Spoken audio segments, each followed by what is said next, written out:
खाना खाने के बाद रंजन जी मेरी तारीफ कर रहे थे। आपकी बेबी देखने में बहुत सुंदर है, कितना अच्छा खाना बनाती है। मुझे उनका ये तारीफ बहुत अच्छा लगा। मेरे पति आज तक कभी तारीफ नहीं किए थे। जैसे ही उन्होंने खाना खाया, मेरे पति उन्हें हमारे बेडरूम में ले गए और मुझे आकर कहे कि रजनी, आज रंजन जी हमारे घर ही रुकेंगे। मुझे इनका बात जरा झटका सा लगा। मैंने कहा, क्यों? हमारे घर क्यों? जितना मुझे पता है उनका घर यहाँ से करीब 15-20 मिनट का ही रास्ता है। उन्होंने कहा, इतनी सवाल मत करो और जाओ बेडरूम में जाओ। मुझे उनका बात सुन बड़ा ही अचंभा लगा। वहां पे रंजन जी पहले से थे, वो मुझे बेडरूम में जाने के लिए कह रहे थे। मैं बहुत सहम गई। मेरे पति की आंखों में एक कठोरता था, मुझे बड़ा अजीब लगा। मैं बहुत डर रही थी, लेकिन मेरे पति जिद कर रहे थे मुझे बेडरूम में जाने के लिए। Good morning India. दोस्तों नमस्कार। दोस्तों, हमारे चैनल की कहानियाँ आप तक रोजाना पहुँचती रहे, इसके लिए आप हमारे चैनल को सब्सक्राइब कर सकते हैं। इस वीडियो के पसंद आने पर आप इस वीडियो को लाइक कर सकते हैं। चलिए अब इस प्यारी सी कहानी को हम शुरू करते हैं। ये कहानी रजनी की है। रजनी जो बड़ी ही खूबसूरत थी देखने में, उसकी आंखें बड़ी ही नशीली थी। जब वो 23 साल की हुई तो उसकी शादी फिक्स हो गई।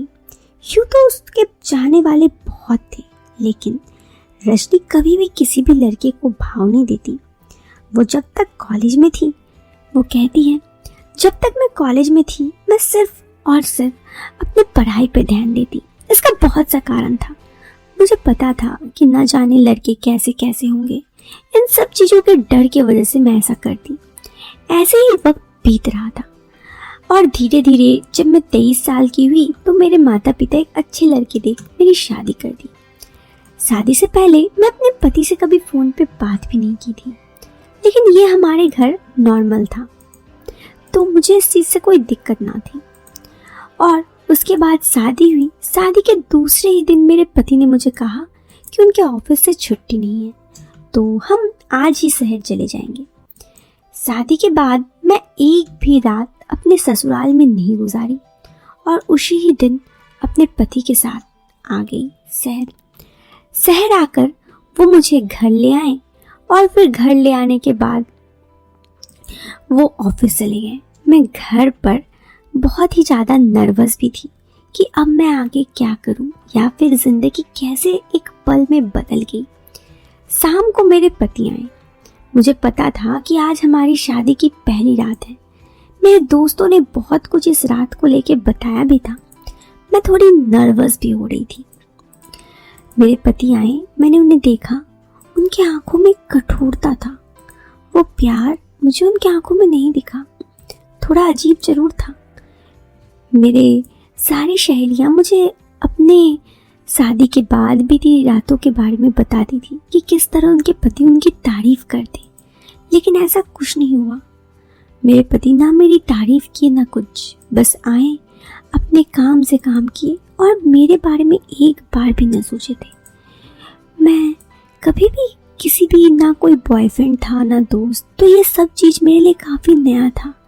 मुझे थोड़ा डर था, मेरी आंखों में डर साफ दिखाई दे रहा था, लेकिन मेरे पति मेरी एक ना सुने। मैं कितना बार उन्हें बोली, लेकिन वो सुने ही नहीं और उसके बाद वो सो गए। उस रात लगभग मैं बेहोश ही हो गई थी। सुबह नींद खुली तो मेरे पति सोए हुए थे। मैं उठी और तुरंत वॉशरूम गई, फ्रेश होके निकली, खाना बनाई। जाते वक्त मेरे पति मुझे एक दवाई लेके गए, कहे ये दवाई खा लेना, तबीयत ठीक रहेगी। मैंने वो दवाई खा ली और अपनी सहेली एक थी उससे फ़ोन पे बात करने लगी। मेरी सहेली ने मुझे बताया कि मुझे लगता है तुम्हारा शादी ज़्यादा दिनों तक नहीं टिकेगा। मैंने अपने सहेली को और कुछ नहीं कहा। मैं अपने घर वालों को बेवजह ये सारी बातें कह के उन्हें परेशान नहीं करना चाहती थी, सो मैंने उन्हें कुछ नहीं कहा। ऐसे ही दिन बीतने लगे। मेरी शादी को हुए 2 महीने गुजर गए थे। इन 2 महीनों में मेरे पति ने आज तक कभी मुझे प्यार के बारे में एक वर्ड भी नहीं कहा था। कि वो मुझे प्यार करते हैं या फिर यूँ कहे कि मेरी तारीफ करना, लेकिन हाँ, वो बस वो सब करते थे जो अपने उन्हें सही लगता। मैं बहुत मायूस रहने लगी। इसी बीच मेरी एक सहेली निशा, मेरी ही सहेली ने निशा का नंबर दिया। निशा ने मुझे बताया वो इसी शहर में रहती है। निशा मुझसे मिलने आई तो मेरे पति अचानक घर आए थे उस वक्त। उन्होंने मुझे कहा, ये कौन है? मैंने कहा, मेरी दोस्त निशा। उन्होंने कहा, अच्छा, मतलब मेरी शाली। और इस तरह से वो उससे थोड़ा मजाक किए, वो उसे पटाने का कोशिश कर रहे थे। निशा ने भी मुझे कहा कि मुझे नहीं लगता तेरी शादी ज़्यादा दिनों तक टिकेगी, कुछ भी ज़रूरत हो तो एक काम करना, मेरा नंबर रख, कॉल कर लेना। उस दिन निशा चली गई। उसके 4-5 दिन बाद मेरे पति ने कहा, मेरे ऑफिस से बॉस आने वाले हैं रात में डिनर के लिए, अच्छा खाना बना देना और अच्छे से तैयार होके रहना। मैंने कहा, जी। रंजन जी हमारे घर आए।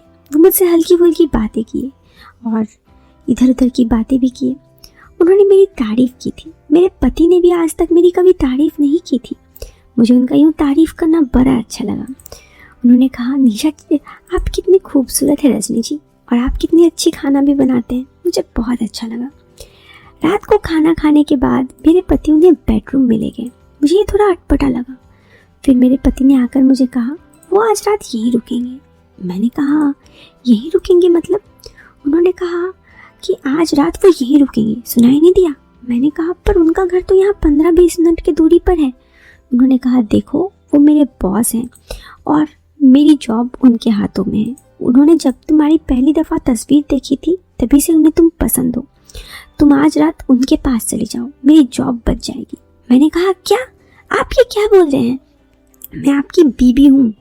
मेरे पति बोले कि देखो, मैं तुम्हारा पति हूँ और मेरा जॉब का सवाल है। मेरे पास और कोई दूसरा रास्ता ना था। मैं रंजन जी के कमरे पे गई। वो उस वक्त वहीं थे। उन्होंने कहा, अरे रजनी जी, आइए आइए, और पहले मेरे साथ थोड़ी इधर उधर की बातें की। मुझे उनकी बात करना बड़ा अच्छा लगा। उन्होंने मुझे कहा कि मेरे पत्नी की देहांत हुई अभी कुछ महीने ही हुए हैं। मैं ज़िंदगी में बड़ा तन्हा हूँ। उस रात हमने गुजारी। फिर दूसरी सुबह जाने से पहले उन्होंने अपना नंबर देके मुझे कहे कि कुछ भी ज़रूरत हो मुझे कॉल कर लेना। रंजन जी मुझे अच्छे इंसान लगे, लेकिन उस दिन के बाद भी मेरे पति हर दिन किसी न किसी को लेके आते। मुझे ये सब बहुत बुरा लगने लगा। मना करती तो डांट फटकार भी करती। मैंने निशा को तुरंत कॉल किया। निशा ने अपना प्लान बताया। वो एक वकील के पास गई और वकील ने कहा कि ठीक है, घर पे कैमरा लगा देंगे। मेरे पति एक दिन ऑफिस के काम से 3 से 4 दिन के लिए बाहर गए। उन्हीं दिनों मैं ऑफिस घर पे कैमरा लगा दी। निशा एक आदमी को लेके आके वकील साहब ने मेरे पति को फ़ोन करके आज रात रुकने के बारे में कहा। मैं अपने पति को कही कि मैं नहीं करूँगी, खास करके वो जगह पे जहाँ पे कैमरा अच्छा से लगा हुआ था। तो मेरे पति मुझे हाथ उठाने लगे। ये सब कुछ कैमरा में रिकॉर्ड हो गया था। और तभी रजनी आई, तभी निशा आई और कही। निशा को देख के मेरे पति की आंखों तले जमीन खिसक गई। उन्होंने कहा, अरे निशा आप। मैं निशा को लेकर चली गई। हमने पुलिस स्टेशन में कंप्लेन किया। वकील साहब ने कहा कि आपके पति को सारे वीडियोस के मुताबिक 1 साल का 5 साल का जेल तो होगा ही। मेरे पति गिड़गिड़ाने लगे। तो इस पर वकील ने और मैंने कहा, ठीक है, आप म्यूचुअल डिवोर्स का बात कीजिए और उसके बदले मेरे पति कुछ पैसे दे देंगे। मैं ज़िंदगी खुशी से बिताऊंगी। उसके बाद मैंने अपने पति से डिवोर्स ले लिया। दोस्तों, उसके बाद अब मैं ज़िंदगी में अकेली हूँ पर खुश हूँ। ये कहानी मैंने अपनी ज़िंदगी की आप लोगों से शेयर किया। कैसी लगी आपको ये कहानी कमेंट बॉक्स पे ज़रूर बताएं। पसंद आई हो तो आप वीडियो को लाइक और चैनल पे पहली बार आए हैं तो सब्सक्राइब करें। मिलते हैं फिर एक नए वीडियो में एक नया इंटरेस्टिंग टॉपिक के साथ। Till then bye bye, take care, bye.